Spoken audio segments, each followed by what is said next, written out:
என் ஃப்ரெண்ட்ஸ்லாம் சொன்னாங்க 175 கட்டாம வச்சிருக்க, பெரிய காலேஜ் தான் உனக்கு கிடைக்கும், டாப் காலேஜஸா போயிருந்தானே, கோயம்புத்தூர் சென்னை அப்படின்னு போயிருந்தானே, ஏன் அப்படின்னு கேட்டாங்க. கோயம்புத்தூர் சென்னை தான் டாப் காலேஜ் தான். ஆனா எந்த டாப் காலேஜும் வந்து எடுத்தோடனே ஸ்கிராச்லயே டாப் காலேஜ் கிடையாது. அங்க படிக்கிற ஒரு டாப் ஸ்டூடெண்ட்னால மட்டும்தான் அந்த காலேஜ் டாப் காலேஜ் ஆகும். அதனால இங்க இருக்கிற வந்திருக்க ஃப்ரெஷர்ஸ் எல்லாருக்கும் ஒன்று சொல்லிக்க விரும்புறேன். நீங்க வந்து டாப் காலேஜ் நம்ம போலலாம் ஃபீல் பண்ணாதீங்க. நீங்க அந்த டாப் ஸ்டூடெண்டா மாறி நம்ம காலேஜ் டாப் காலேஜா இந்த 4 வருஷம் முடியும் போது நம்ம டாப் காலேஜா மாற்றணுங்கிறது நம்ம இருக்கா இருக்கணும்.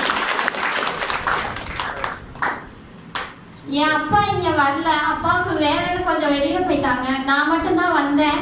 இந்நேரத்துக்கு எங்க அப்பா இங்க இருந்திருந்தா இன்னும் ரொம்ப சந்தோஷப்பட்டிருப்பாங்கன்னு நினைக்கிறேன். நான் நல்லா படிக்கணும் அப்படின்றது எனக்கு சின்ன வயசுல இருந்தே ஆசை.